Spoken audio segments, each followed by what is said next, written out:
The SRT Viper GTS-R's return to professional racing had all the elements of a Hollywood movie.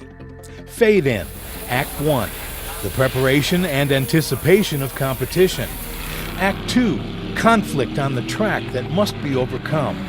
And Act 3, a moral victory and happy ending. Fade out. But before we reveal the ending, let's start at the beginning. It's early Friday morning, the day before race day, and already crews tending to the two SRT Viper GTS-Rs are hard at work making last-minute adjustments before the day's time trials. These men and women already have their game faces on. It's nearly time to race. It's the first outing for the cars under competition conditions, and we want to make sure that everything's running right and see where we stack up to the competition, and that'll determine our next move. It's been 10 years since Viper has competed on the professional circuit, and the American Le Mans Series is a perfect fit.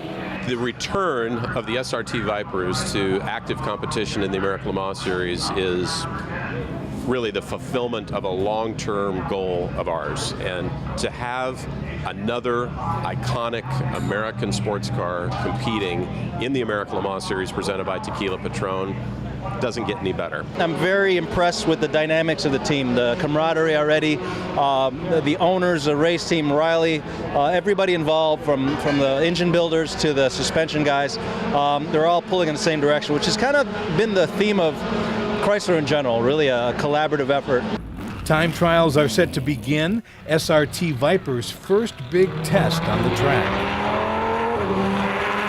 The 93 car goes through its paces and all seems fine, but the 91 Viper develops engine trouble and does not finish qualifying.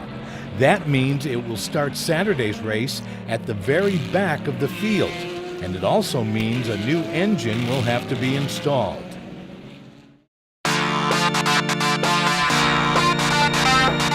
Race day brings with it a sense of urgency as drivers and crew members push to perform at top efficiency.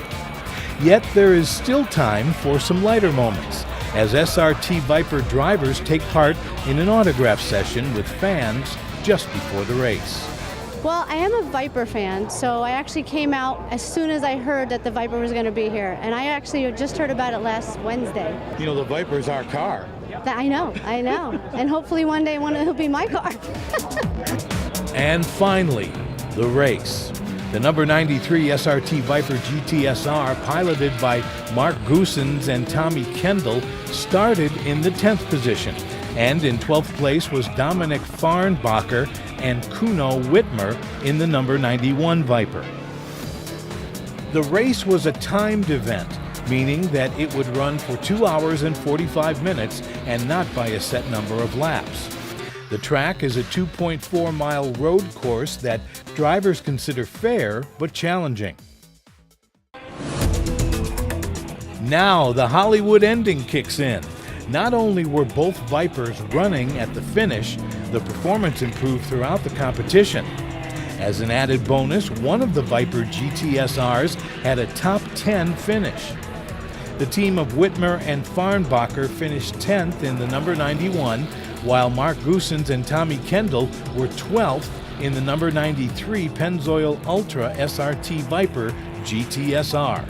For the team, for SRT coming back into competition, a top 10 finish is, what more can you ask for on a very competitive track and a very competitive field? The top 10, I'm really pleased, but overall, again, I'm really proud with the ballet. This whole thing is a very complicated orchestra to put on a weekend like this. We'll see. We'll play it by ear. For Chrysler Electronic Communications, I'm Pete Messia.